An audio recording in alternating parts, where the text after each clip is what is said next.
Chaque jour, nous touchons du plastique. Nous l'utilisons dans des bouteilles, des jouets, sur l'écran de votre téléphone. Mais vous êtes-vous déjà demandé d'où vient ce matériau si courant? Ce qui est curieux, c'est qu'avant d'être du plastique, il était caché sous terre pendant des millions et des millions d'années. Oui, c'est bien ça, le plastique que vous voyez maintenant, celui qui vous entoure dans presque tout ce que vous utilisez, est né de quelque chose qui vient des profondeurs de la Terre. C'est comme un trésor ancien, transformé. Comment passe-t-il d'une substance sombre et collante à tous les objets colorés que nous connaissons?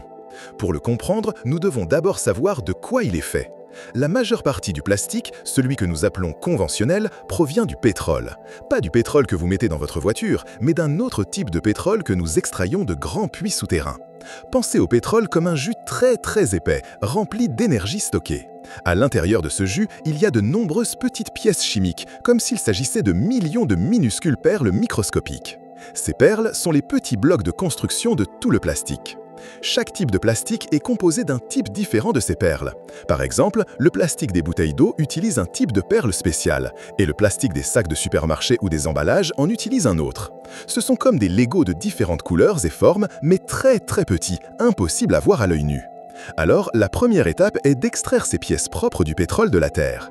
Pour y parvenir, le pétrole est chauffé à très haute température dans des grandes tours et ainsi, les différentes pièces sont séparées. C'est un peu comme lorsque vous faites bouillir de l'eau et que la vapeur se sépare. Mais ici, ce qui se sépare, ce sont ces minuscules pièces qui nous serviront. Une fois que nous avons ces pièces propres et prêtes, qu'en faisons-nous? Eh bien, la clé pour créer le plastique est de les unir. Imaginez que vous ayez des milliers de paires en vrac. Pour faire un collier long et résistant, vous devez toutes les unir, une par une. Il en va de même pour ces minuscules pièces que nous extrayons du pétrole. Nous les unissons en des chaînes très longues. Ces chaînes de pièces unies, nous les appelons polymères, ce qui est justement le mot d'où vient plastique. Chaque chaîne peut avoir des milliers, voire des millions de ces paires attachées. Mais les unir n'est pas aussi simple qu'enfiler des perles. En usine, il faut appliquer de la chaleur et parfois utiliser un peu d'aide chimique, comme une colle spéciale qui fait que les pièces s'agrippent très fortement les unes aux autres et forment une chaîne résistante et flexible. C'est un processus vraiment incroyable. D'une substance noire et collante que nous extrayons de la Terre, nous obtenons ces chaînes très longues et solides qui sont la base de tous les plastiques. Mais avoir ces chaînes n'est pas suffisant. Comment se transforment-elles en une bouteille pour votre boisson ou en un jouet coloré? Une fois que nous avons ces longues chaînes de polymères, l'étape suivante est de leur donner forme. Pensez à ces chaînes comme à une pâte molle, similaire à de la pâte à modeler. Si vous la chauffez un peu, elle devient douce et vous pouvez la modeler comme vous voulez, en lui donnant 1000 formes différentes. L'une des méthodes les plus courantes pour mouler le plastique est l'injection. Imaginez que vous ayez cette pâte à modeler fondue. Vous la poussez sous pression dans un moule qui a la forme exacte de ce que vous voulez fabriquer. Par exemple, une voiture jouet ou la télécommande de votre télévision. Vous la laissez refroidir une seconde et paf, vous avez déjà votre objet en plastique. Une autre façon de donner vie au plastique est l'extrusion. Ici, la masse de plastique chaude passe par un trou avec une forme spécifique, comme s'il s'agissait d'une poche à douille. C'est ainsi que l'on fabrique de longs tubes, des feuilles pour emballage ou les fils utilisés dans de nombreux tissus. C'est comme presser du dentifrice et en faire sortir un long cordon continu. Et pour les bouteilles, par exemple, la technique est le soufflage. On prend un petit morceau de plastique chaud comme un petit tube et on le met dans un moule ayant la forme de la bouteille. Ensuite, on y souffle de l'air sous pression comme si vous gonflez un ballon. Et le plastique se dilate jusqu'à prendre sa forme finale. Ah, c'est de la pure magie d'usine! C'est ainsi que le même matériau de base, le polymère, peut se transformer en objets aussi divers. D'un emballage rigide pour votre yaourt jusqu'au tissu doux d'une couverture en polaire ou au cadre dur et résistant d'une fenêtre. Tout dépend de la façon dont il est moulé et du type de chaîne de pièces utilisée. Le plastique est étonnant par sa résistance, sa légèreté et son utilité. Mais nous savons aussi qu'il a causé de nombreux problèmes à la planète en remplissant les océans et les terres. Sommes-nous condamnés à continuer à polluer ou y a-t-il un moyen d'avoir du plastique qui prenne aussi soin du monde? La bonne nouvelle est que oui, il y a un chemin. Les scientifiques, les ingénieurs et les entreprises du monde entier travaillent très dur pour trouver des solutions. Et deux des plus grandes idées pour un avenir plus propre en pensant à 2025 et au-delà sont les bioplastiques et un recyclage beaucoup plus avancé et efficace. Les bioplastiques sont le plastique du futur qui commence déjà à être utilisé.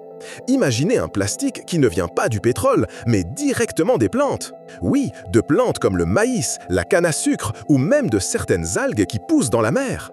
C'est comme si la nature nous donnait directement les blocs de construction.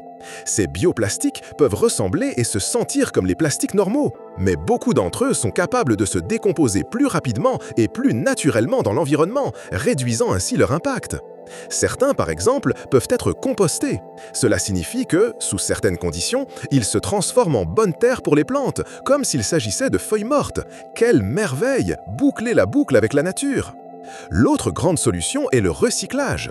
Nous savons que recycler est important, mais tous les plastiques ne se recyclent pas de la même manière ou avec la même facilité. Pour 2025, l'objectif est de rendre le recyclage beaucoup plus simple pour tous et qu'il puisse être fait avec plus de types de plastique. Imagine tous les plastiques que tu utilises, bouteilles de boisson, emballages alimentaires, couvercles. D'abord, ils sont séparés par type, sont très bien nettoyés, puis broyés en petits morceaux comme s'ils étaient des confettis en plastique de nombreuses couleurs. Ces petits morceaux fondent et se transforment de nouveau en les longues chaînes de polymères que nous avons mentionnées précédemment. C'est comme si tu démontais un collier de perles et le remontais ensuite pour faire un nouveau collier, ou même quelque chose de complètement différent. Ainsi, ce plastique qui fut une bouteille peut finir par être une chaise, un pot pour tes plantes, ou même une partie de tes vêtements. C'est donner une deuxième, troisième ou quatrième vie à un matériau qui, autrement, passerait des centaines d'années à polluer. Le voyage du plastique est fascinant, de l'obscurité de la Terre, caché pendant des millions d'années, à un matériau incroyablement utile et polyvalent dans notre vie quotidienne. Mais ce voyage ne s'arrête pas là. Aujourd'hui, le défi est de le rendre meilleur, plus respectueux de notre foyer.